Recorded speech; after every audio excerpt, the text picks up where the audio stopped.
Esta es una exposición para la materia de Prevención Social y Promoción de la Salud para el sexto semestre de la licenciatura en Psicología Social y Comunitaria del Centro Universitario Felipe Carrillo Puerto.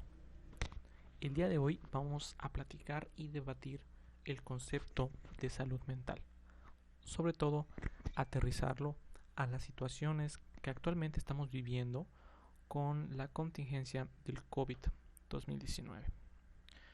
Veamos primero un caso hipotético. Daniel es un joven que en enero del 2020, o sea, hace poquito, fue diagnosticado con trastorno obsesivo compulsivo, manifestando las siguientes conductas: un lavado repetido de manos y no salir de casa o evitar salir por miedo a la contaminación. El paciente, sin embargo, con los últimos eventos, se empieza a sentir un poco confundido, pues ahora todo el mundo hace las mismas cosas que él. Esta parte del lavado de mano y evitar salir de casa. Lo que antes era considerado anormal, ahora es adecuado y hasta deseable. Y por eso nos puede surgir esta pregunta: ¿el paciente se curó o todos han desarrollado un trastorno mental? Esto es importante porque a partir de esta pregunta de cómo definimos la salud mental, pues vamos a establecer qué es lo que está bien, entre comillas, qué es lo que no está bien y se necesita una intervención, así como también nos va a ayudar a determinar cuáles son las mejores vías para intervenir.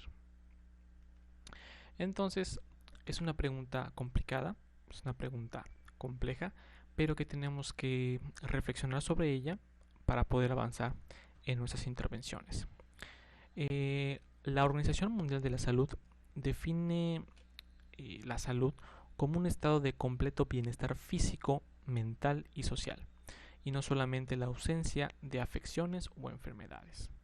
Es una definición muy clásica que podemos encontrar en muchos trabajos, muchas tesis, artículos, pero que aún así pareciera que es muy, pero muy general.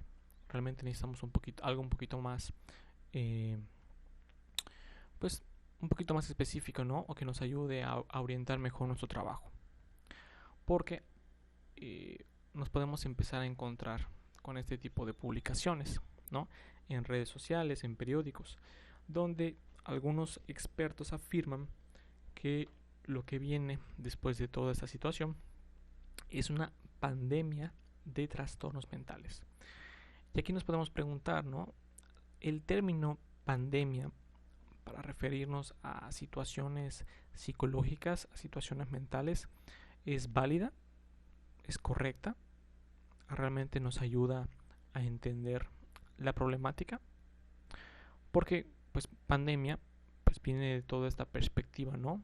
Biológica, médica, donde definitivamente pues el principal problema o la fuente del problema tiene que ver con un aspecto biológico, ¿no? Como todo lo que está relacionado con el COVID. Pero si lo pasamos a la parte psicológica, habría que preguntarnos, ¿realmente el psicólogo sería el profesional adecuado para trabajar con estos aspectos?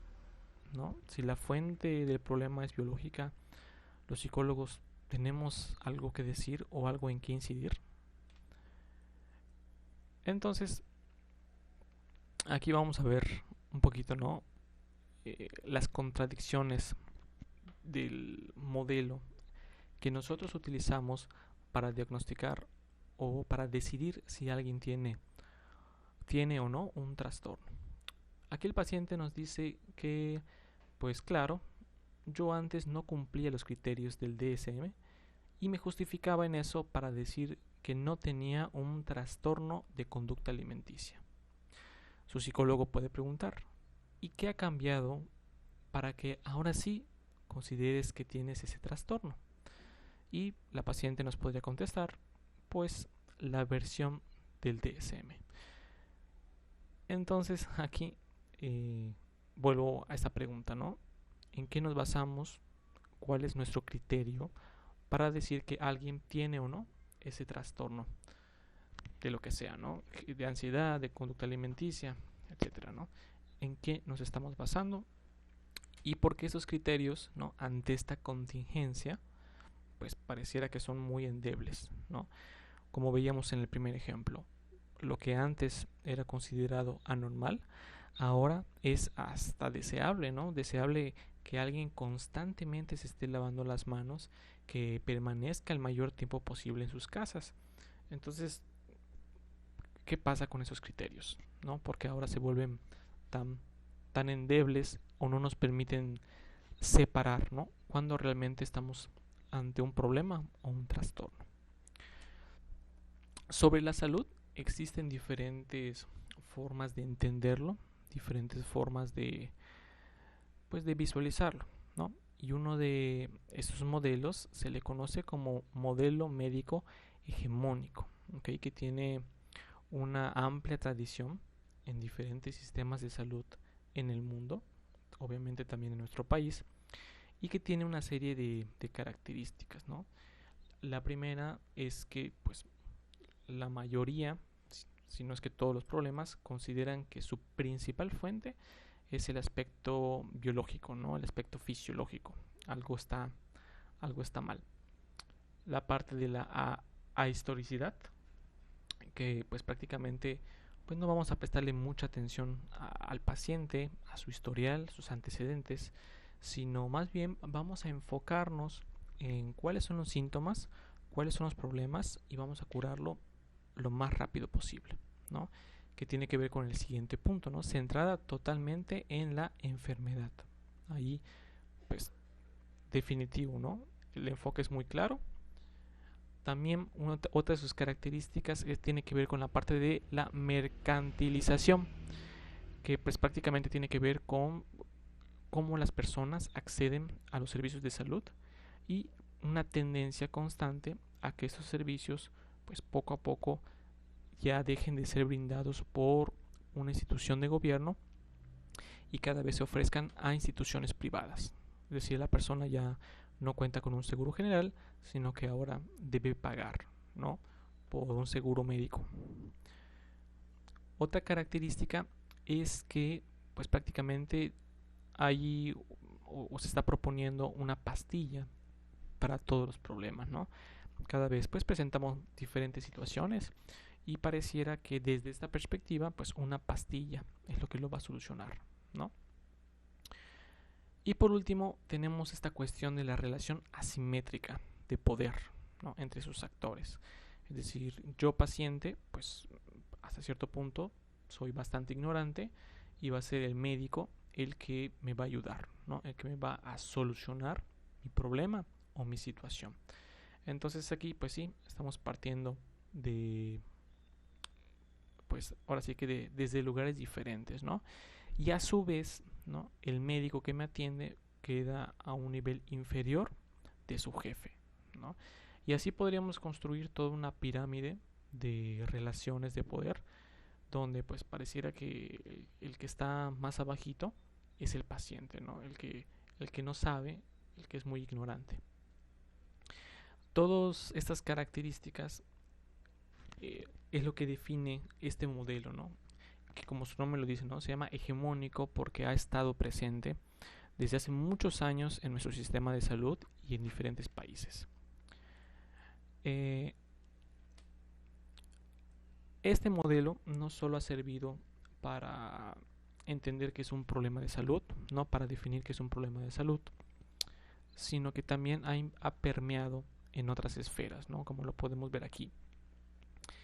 La parte psicológica, la parte mental, también se ve influida por este modelo y también nos ayuda a definir, ¿no? Por ejemplo, aquí un problema psicológico desde esta perspectiva, pues es una enfermedad, ¿no? O sea, si alguien tiene algún problema, lo vamos a considerar como un fallo individual que puede ocurrir en su interior como una avería o un mal funcionamiento en su cabeza, ¿okay? Ya sea su sistema nervioso, falta alguna sustancia en su cerebro, ¿no? Como la serotonina, toda esa todas estas propuestas, ¿no? Y como bien dice allí, este fallo, ya sea que sea de un origen nervioso o de un conflicto mental o emocional, ¿ok? Entonces, pues así es la manera en que nosotros visualizamos un problema psicológico desde esta concepción. Aquí, entonces, si alguien tiene un problema, pues lo que debe hacer es buscar ayuda, ¿no? Y se repite este proceso, donde el paciente, que a lo mejor no sabe, ignora, pues cómo lo puede solucionar, pues tiene que recurrir al experto, ¿no? Tiene que recurrir al que realmente sabe, pues, de todo de este mal funcionamiento interno, ¿no? Y pues repetimos, ¿no?, la idea, que es que pues prácticamente todo el origen de estos problemas psicológicos pues son enfermedades del cerebro que, eh, que a veces se podría relacionar o no con causas ambientales o biológicas. Acá este párrafo me gusta mucho porque lo vamos a relacionar con algo que igual podemos observar aquí en Yucatán, algo que se ha dicho, y dice que la línea dominante de la psiquiatría, la mayoría de las veces, suelen otorgar más peso a lo biológico que a lo ambiental. Y cuando aparece lo ambiental es como un desencadenante de una vulnerabilidad o debilidad del propio sujeto de origen biológico, ¿ok? Es decir, repetimos la idea, ¿no? Siempre el centro del problema va a ser algo biológico que está fallando y que eso además se puede sumar a algo que está en su ambiente, ¿no?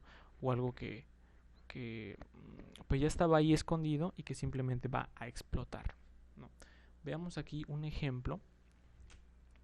Esta es una nota que se publicó en el Diario de Yucatán y que pues ustedes lo pueden revisar, lo pueden buscar con ese título, y nos dice que muchas veces el consumo de alcohol desinhibe ciertas áreas del cerebro, pero si le suman muchos angustiados, con estrés, preocupados, molestos, con cierta adicción, toda esa carga también predispone a lo que siempre acostumbran tomar 2 o 3 bebidas para desinhibirse y se vuelve una carga agresiva, argumentó el profesional.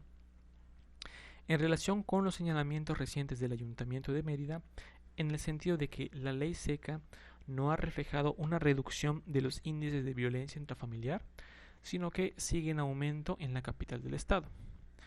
El profesional comentó que se debe considerar que lo prohibido es lo deseado, y eso genera clandestinaje y que se dispare más la violencia, y es lo que está en proceso.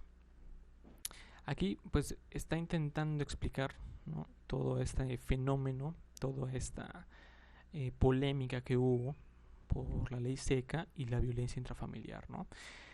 Y pues yo me atrevería a afirmar, ¿no?, con todo respeto, que pues todo lo que está aquí escrito o explicado pues lo podemos vincular, ¿no?, con este modelo hegemónico de salud, ¿no?, donde el origen, como lo dice acá, ¿no?, o sea, el origen de los problemas viene de ciertas áreas del cerebro, ¿no? Y que al final esta situación orgánica, esta cuestión fisiológica, lo podemos ir relacionando, ¿no? Esta explicación que dice, ¿no?, lo prohibido es lo deseado y esto genera clandestinaje.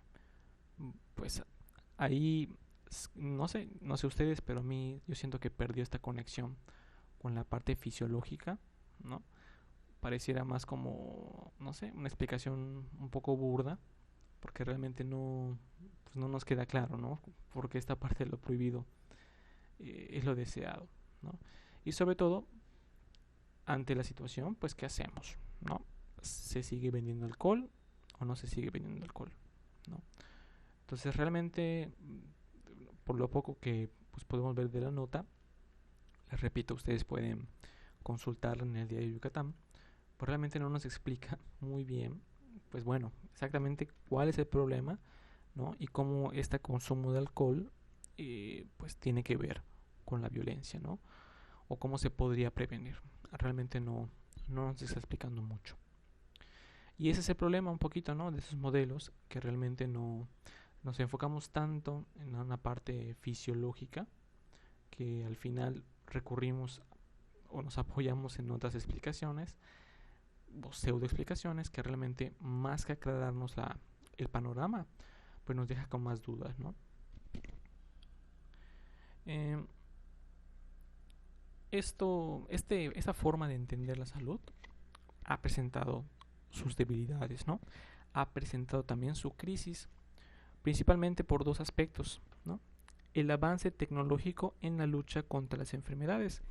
Pues definitivamente somos una sociedad que, pues desde un punto de vista de tecnología, pues cada vez tenemos más aparatos, tenemos más instrumentos, más formas de medir.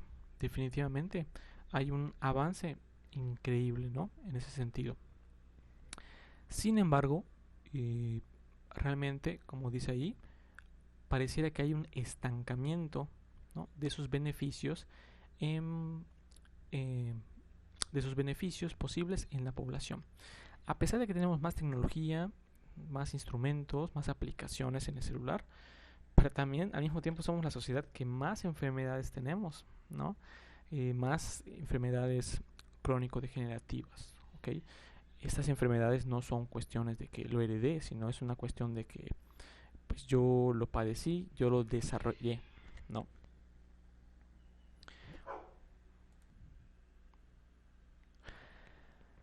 Y bueno, entonces tenemos esta contradicción, ¿no?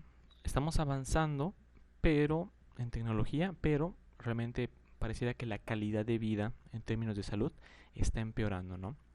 También se ha identificado una triple crisis de este modelo.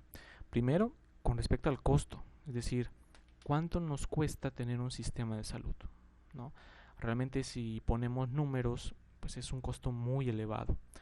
Y sin embargo, que es el segundo punto, tiene que ver con la eficacia. ¿Qué tanto vale la pena invertir en ese sistema de salud? ¿Cuántas personas se ven beneficiadas? ¿Okay? ¿Y cuánta gente tiene acceso a estos sistemas de salud? Que ahí está, ¿no? Estos tres puntos se conectan muy bien y que ante este panorama de esta contingencia del COVID, pues queda más que claro, ¿no? Nuestros sistemas de salud no estaban preparados, realmente no teníamos los recursos para enfrentarlo y pues obviamente muy poca gente tiene ese acceso, ¿no? Para empezar, de pruebas, ¿no? ¿A cuánta gente se le está evaluando si tienen o no el COVID? Hasta pues cuánta gente va a poder recibir una cama, un respirador. Entonces, pues ahí vemos que este modelo tiene tres puntos débiles, ¿no? El costo, la eficacia y la accesibilidad, que se conectan y que pues prácticamente nos hablan de esos dos puntos, ¿no? Hemos avanzado mucho en esta parte tecnológica, pero pareciera que nuestra calidad de vida está disminuyendo. Y por eso pues se le considera que este modelo está en crisis o que realmente ya no es tan viable, que tenemos que cambiar la perspectiva. En Latinoamérica ha empezado a surgir un nuevo modelo o una nueva forma de entender la salud, ¿no? Aquí ya no solo es una cuestión de agarrar dos puntos extremos, donde por un lado está la salud y el otro está la enfermedad, sino que realmente lo debemos ver más como un proceso, ¿ok?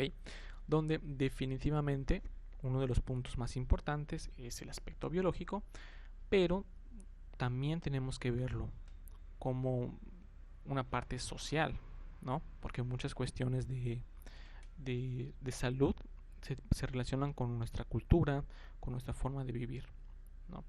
Aquí una frase, ¿no? Que seguramente le gustará al maestro Eduardo, ¿no? Poner en el centro de la conceptualización el proceso de reproducción social como matriz del fenómeno, también dinámico y procesual de la salud-enfermedad, ¿no? Todas las sociedades, desde sus perspectivas, entienden algo como salud, entienden algo como enfermedad y también tienen prácticas que la favorecen, ¿no? Y también tenemos prácticas que podrían afectarnos. Entonces, no solo es una cuestión de un aspecto biológico, sino también tenemos que tomar en cuenta cómo influyen estas prácticas para favorecer o deteriorar este proceso de salud. Algo de este modelo es que, como dice ahí, ¿no?, son fuerzas productoras del mismo en sus dimensiones concretas y simbólicas, ¿ok? Cómo nosotros conceptualizamos la salud, ¿no? Porque de repente pareciera que nuestra sociedad nos castiga un poquito cuando alguien dice voy a hacer dieta, ¿no? ¿Cuáles son los comentarios que recibe esta persona? Recibe más apoyo, recibe más burla, ¿no? Nuestras reuniones sociales realmente a veces no fomentan un estilo de vida saludable, ¿no? Realmente una comida familiar sin comer, ahora sí que algo pesado, ¿no?, algo complicado, pues ahora sí que no es reunión, ¿no? No se considera una reunión social, una reunión de familia. Entonces, volvemos a este punto, ¿no? Ya no solo tengo que tomar en cuenta una cuestión biológica, sino también una cuestión social, y este concepto, ¿no?, de cuidado toma mucha importancia, ¿no? Como dice acá, una connotación más integral, donde para empezar empezamos con esas relaciones horizontales, es decir, ya no se trata de que el paciente, si es que se le puede llamar así, el paciente ya solo confíe en el médico, en el profesional, en el sabio, sino que también confíe en sus propios conocimientos sobre cuál sería la mejor manera para cuidar su salud, ¿no? Cuáles serían los mejores métodos, que tengamos esta parte participativa, ¿no?, esta parte de responsabilidad, ¿no? Mucha gente se pregunta, bueno, ¿por qué ahora la gente que le dicen, oye, pues respeta la contingencia, quédate en casa? Pues en vez de eso pareciera que la gente se está haciendo lo contrario, ¿no? Y es porque pues cuántos años hemos defendido o hemos vivido bajo este modelo, donde pues el único que me cuida, el que realmente sabe, está en los hospitales, y cuando yo me siento mal, pues voy a ir al hospital, ¿no?, aunque sea muy tarde. Entonces, años y años defendiendo este modelo, pues es muy fácil entender que ahora que le pedimos más responsabilidad de salud a la población en general, pues tengamos esas respuestas, ¿no?, de desobediencia, porque al final siempre ha sido ese el mensaje, ¿no? El que más sabe de salud, pues es únicamente ese profesional, ese universitario, ¿no?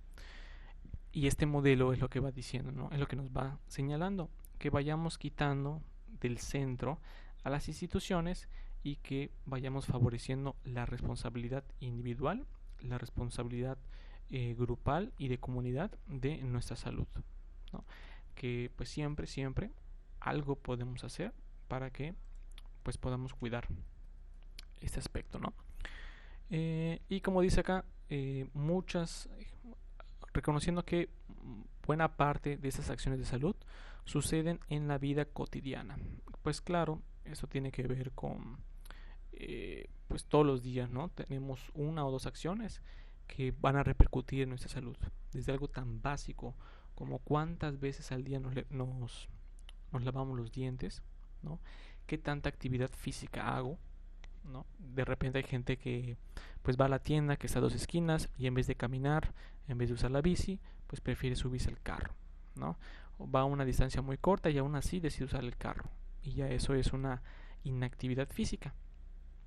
Eso también puede fomentar pues obesidad, ¿no? Y esto es lo que nos está pegando el COVID, ¿no? En estos puntos donde México es el primer lugar en obesidad, es el primer lugar en diabetes, es el primer lugar en tensión cardíaca. Entonces, obviamente, si lo juntamos con el COVID, pues se forma una bomba, ¿no? Entonces, pues este modelo lo que nos dice es, oye, muchas cosas que hacemos en el día a día, qué hacemos, qué comemos, cómo nos movemos, cómo nos transportamos, pues es nuestra vida cotidiana, y definitivamente ahí hay algo que hacer para mejorar nuestra salud.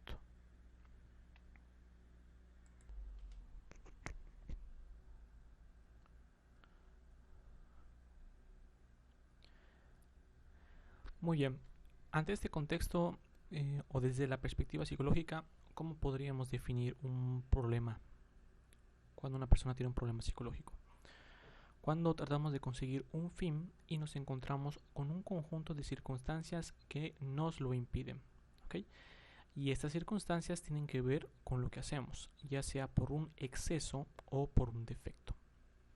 Vamos a verlo con un ejemplo, lo más concreto posible, lo que estamos viviendo estos días, ¿no? Un alumno se enfrenta a un exceso de tareas de parte de sus maestros por la contingencia, ¿no? Se volvieron locos y ahora tenemos tareas a diestra y siniestra. Los alumnos manifiestan sentir mucho estrés. El primer ejemplo, ¿ustedes creen que es un problema psicológico? La respuesta es no. No se trata de un problema psicológico, sino se trata de un problema de organización, donde los maestros han excedido la capacidad de los alumnos. ¿Cuál es la solución en el primer ejemplo? Pues que el maestro tenga una mejor organización, que la escuela tenga una mayor conciencia de cuántas tareas es recomendable asignar a sus alumnos, porque pues de qué me sirve platicar con el alumno que practique a lo mejor técnicas de relajación, que tenga un cambio de perspectiva, un reencuadre, si al final la situación que es esta, ¿no? Que es los maestros están marcando mucha tarea, pues con la técnica de relajación no va a cambiar nada, ¿ok? ¿Estamos de acuerdo? Realmente no vamos a modificar nada con esa técnica de relajación o con ese reencuadre. Entonces ahí necesitamos otro tipo de intervención para solucionar el problema, ¿no? El segundo ejemplo dice: fulana pasa mucho tiempo en su celular y eso atrasa su cumplimiento en las tareas. Si vemos la definición, ¿no?, que estaba trabajando en la diapositiva anterior, nos dice que a veces con lo que hacemos, ya sea un exceso o un defecto, pues nos puede provocar un problema. Y en este caso quería recalcar el punto de que para empezar tiene que ser abordado de una manera individual y además tiene que tener una relación con el mundo o el contexto de la persona. ¿Okay? Esto es importante porque en ese segundo ejemplo vemos como fulana, ¿no?, al pasar mucho tiempo en su celular, pues le impide cumplir con sus tareas, ¿no?, de la escuela. Entonces ahí pues es un exceso de conducta, ¿no?, pasar mucho tiempo en su celular. Entonces ahí sí podría decirse que está enfrentando un problema psicológico si ella, pues por más que intenta regular el uso de su celular y siente que no puede, que a lo mejor es dependiente, que de plano no, por más que lo intenta, no logra controlar esta conducta, pues sí, podríamos decir que ahí hay un problema psicológico, pero en el caso muy específico de fulana. ¿Okay? Si esto lo pasáramos con otra persona, ¿okay?, imagínate que hablamos con ahorita, ¿no?, con alguien que está haciendo un voluntariado, que está organizando esfuerzos, está haciendo logística, y pues obviamente es una persona que pues más tiempo va a pasar en celular. En ese caso no hablamos de un trastorno o de un problema, porque pues esa conducta, ¿okay?, esa conducta le está ayudando a la persona a manejar la logística de la situación, a organizar los esfuerzos y pues obviamente le ayuda a cumplir sus objetivos. En cambio, en el caso de fulana, que también es un exceso de conducta, pero en su contexto, que es de cumplir tareas, pues ahí sí le está afectando, ¿no? Entonces ahí lo importante de que siempre esas conductas, ¿okay?, lo veamos en contexto, ¿no? Porque definitivamente aquí puede haber estrés en el primer ejemplo, en el segundo también hay estrés, en el tercero también hay estrés, malestar, vergüenza. Y el problema no es tanto ese sentimiento, no es tanto esa emoción, sino qué es lo que estamos haciendo, qué es lo que nos está impidiendo salir de esa circunstancia, salir de esa situación o solucionarlo lo mejor posible. Ahí está el problema psicológico, en la manera en cómo nos enfrentamos, ¿okay?, y por qué estamos atorados ahí. Otro ejemplo es Mengano, ¿no? Es un maestro que en la contingencia la pasa mal. No sabe usar todos los programas de su computadora y las plataformas para sus tareas, ¿no? Siente vergüenza y le han llamado la atención por no actualizarse. Pues aquí lo que está mostrando este maestro no es un exceso, ¿no?, sino al contrario, es muy poca conducta o una conducta adecuada para responder a la demanda de la contingencia. Entonces este maestro, repito, la emoción, que en este caso puede ser la vergüenza, puede ser el estrés, no es el problema psicológico, sino las pocas conductas que está logrando desarrollar. A lo mejor pues no tiene esta capacitación, no tiene esta experiencia, no ha tenido la formación de nuevas tecnologías, de redes sociales, y pues obviamente está atorado, ¿no? En una situación complicada, porque pues de aquí a junio tiene muy poco tiempo para adaptarse y pues para estar pues marcando sus tareas, para estar cumpliendo lo que le exige su institución. Entonces obviamente pues no, repito, el problema psicológico no es tanto la emoción en sí. Obviamente pues puede ser un síntoma, puede ser algo que nos preocupe y que tenemos que aliviar, pero el problema central no es ese, sino la circunstancia en la cual la persona está atrapada. ¿Okay? Ahí está el meollo del asunto. Y bueno, si alguno o alguna de ustedes quiere profundizar en estos temas, aquí les dejo las referencias en las diapositivas. Y pues nada, ese es el tema de hoy. Y tendrán su respectiva asignación en Edmodo, siempre tomando en cuenta la información que acabo de presentar en esas diapositivas. Para cualquier duda, recuerden enviar un mensaje por la plataforma y estamos en contacto.